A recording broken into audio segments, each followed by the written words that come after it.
Board स्वतः इस बात की सूचना इकट्ठी कर सकता है यदि उसे इसका कोई कारण महसूस होता है कि यह वक्फ की प्रॉपर्टी है। आगे क्या करेगा? And if any question arises whether a particular property is a waqf property और not, whether a waqf is a Sunni or Shia board, after making such inquiry as is deemed fit, decides the question. संपत्ति पर हाथ रख दो, किसी भी संपत्ति को वक्फ बोर्ड की संपत्ति कह दो और वक्फ बोर्ड खुद ही तय कर लेगा कि वो संपत्ति वक्फ की है कि नहीं है, और जिस बेचारे की संपत्ति ले ली जाएगी उसको पता ही नहीं चलेगा। और अगला वाक्य क्या है? The decision of the board on the question under section 1 shall, unless revoked by tribunal, shall be final. Tribunal ने अगर उस निर्णय को बदला नहीं तो वह डिसीजन फाइनल होगा। और उसी एक्ट का दूसरा हिस्सा है अध्यक्ष महोदय, no appeal shall lie against any decision और ऑर्डर वेदर इंटरिम और otherwise given are made by tribunal. Tribunal के द्वारा कोई भी आदेश जो दिया गया होगा उसके खिलाफ किसी प्रकार की अपील नहीं होगी। एक अपार्टमेंट में कोई परिवार चला जाए, किराए पर मकान ले ले, और ऐसी घटना हुई है अपार्टमेंट में, किराए पर मकान ले ले, अपने 4 मित्रों को बुला ले और नमाज पढ़ ले। 5वें दिन वो कह देगा हमने इस स्थान पर नमाज पढ़ी है, यह वक्फ बाय यूजर है, अब इसे वक्फ घोषित कर दो। और घोषित हो गई। अध्यक्ष महोदय, आपके पास एक बड़ी जमीन है, खाली पड़ी है, बगल में कुछ मुस्लिम परिवार रहते हैं, उन्हें नमाज पढ़ने के लिए कहीं जाना होता है, वो उस जमीन पर नमाज पढ़ ले, आप हिंदू हैं, आप मना नहीं करते। 5 दिन 7 दिन नमाज पढ़ने के बाद वो लिख के दे देंगे कि हम लोग इस जमीन पर नमाज पढ़ते थे, अब यह वक्फ बाय यूजर हो गई, अब इस जमीन पर किसी का कोई अधिकार नहीं रहेगा। माननीय संसदीय कार्य मंत्री उल्लेख कर रहे थे उस घटना का, तमिलनाडु की घटना का उल्लेख कर रहे थे। क्या हुआ तमिलनाडु में? एक रामचंद्रन नाम का आदमी अध्यक्ष महोदय, वह व्यक्ति अपनी लड़की की शादी के लिए अपनी जमीन बेचना चाहता था। वह जमीन बेचने के लिए जब रजिस्ट्रार के घर गया, ऑफिस में गया, तो पता चला कि वह जमीन उसके नाम पर ही नहीं है, वह जमीन वक्फ को दे दी गई। जब हल्ला मचा, गांव के लोग रजिस्ट्रार ऑफिस में गए तो पता चला कि उन दोनों गांवों की सारी जमीन वक्फ को दे दी गई। 1500 साल पुराना मंदिर भी वक्फ के हवाले कर दिया गया। यह होता है इन लोगों का वक्फ बाय यूजर अध्यक्ष महोदय। और आश्चर्य होता है, इन्हें बैठाया जाए अध्यक्ष महोदय, आश्चर्य होता है, मैं भी जेपीसी का मेंबर हूँ, ये भी जेपीसी के मेंबर हैं, ये गवाह है इस बात के। मैं लगातार जेपीसी में जितने भी विटनेस आते रहे, इनके बड़े बड़े धार्मिक मतावलंबी, मैं उनसे कुरान को कोट करके कहता रहा। मैं कुरान पढ़ता हूँ, कोई बुराई नहीं है किसी धर्म को पढ़ने में।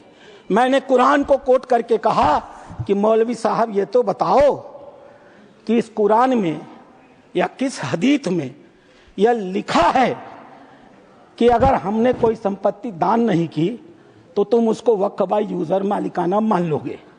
किसी के पास एक भी मेरे सवाल का जवाब नहीं था। इन लोगों ने क्या किया मालूम है? वो जो ओवैसी साहब वहां बैठते हैं ना, उन्होंने मेरा नाम रख दिया मौलाना डॉक्टर राधा मोहन अग्रवाल। अब इससे बड़ी मेरी जीत क्या हो सकती है? मैंने इनसे पूछा, इस बात पर बहस होती है कि डीड लिखित गया या नहीं।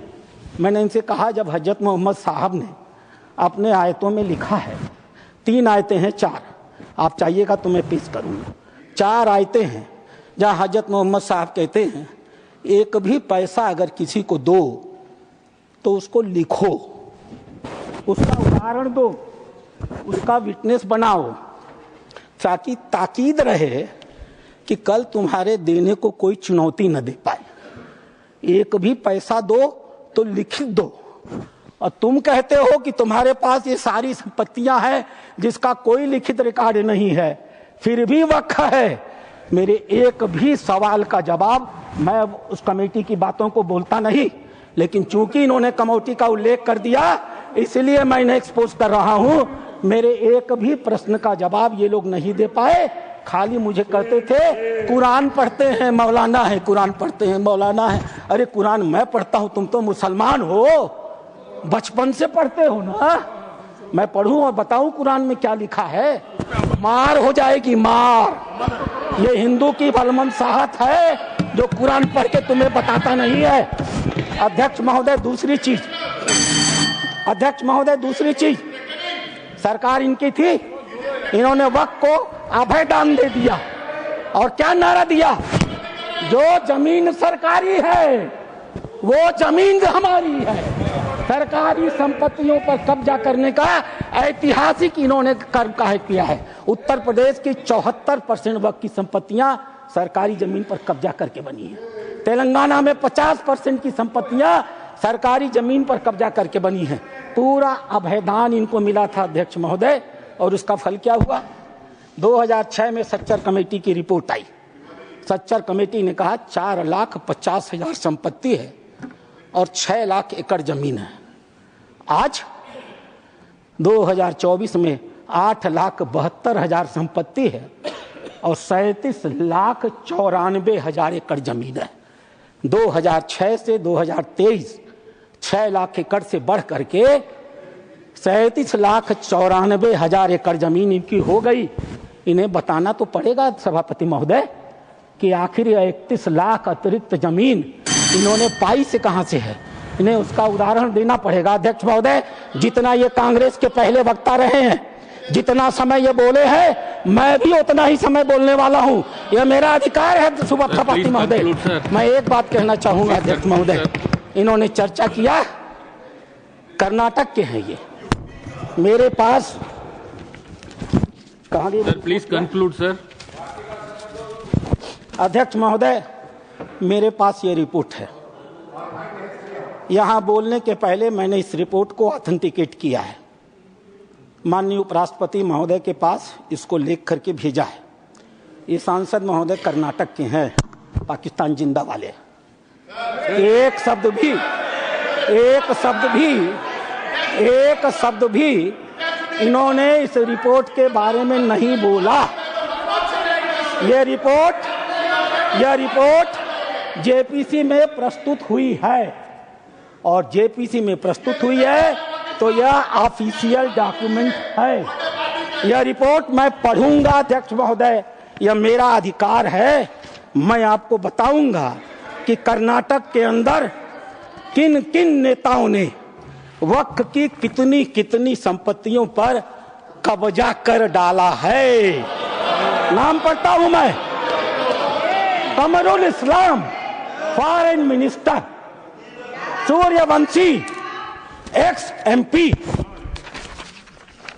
CM Ibrahim ex union minister, Rahman Khan ex union minister, Abdullah Sharif Waqf board official, NA Haris MLA, MA Khalid ex CO, Mumtaz Ahmed Khan chairman, Mohammed Sanaulla IAS, mister Sindhu Giri former minister, MF Pasha IPS, Khaneez Fatima MLA, CK Jaffer Sharief foreign minister. और एक नाम अध्यक्ष महोदय, प्लीज कंक्लूड, अदरवाइज एक नाम अध्यक्ष महोदय, we will take it from the party time की मर्यादा में। Sir please conclude, otherwise we have to take it from the party time. मैं कंक्लूड कर रहा हूं। इस सदन की मर्यादा में मैं एक नाम लेने से इनकार करता हूं। वो इस समय सदन में है भी नहीं। नाम क्या है अच्छी तरह से जानते होंगे। अध्यक्ष महोदय, नहीं बोल।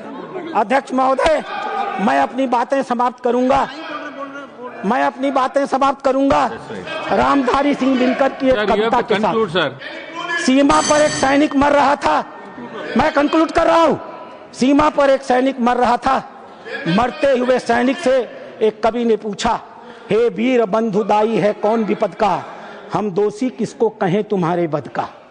मरते हुए सैनिक ने कहा, यह गहन प्रश्न कैसे रहस्य समझाएं, 10-20 अधिक हो तो Sir, हम is the नाम party गिनाएं। allotting the time her for him? कदम कदम पर खड़ा यहाँ पातक है, हर तरफ लगाए घात बड़ा घातक है, घातक है। देवता सदस्य दिखता है पर कमरे में वह गलत हुक्म लिखता है। जिस पापी को गुण नहीं गोत्र प्यारा है, समझो उसने ही हमें आज मारा है। जो सत्य जानकर भी न सत्य कहता है या किसी लोभ के विवश चुप रहता है, उस कुटिल राजतंत्री करदय को धिक है। वह मूक सत्यहंता कम नहीं बधिक है। चोरों के जो हीतु ठगों के बल हैं, जिनके प्रताप से पलते पाप सकल हैं, जो छल प्रपंच सबको प्रश्रय देता है या चाटुकार जन की सेवा लेता है, यह पाप उन्हीं का हमको Sir, मार please गया conclude, है। sir. भारत अपने ही घर में हार गया है।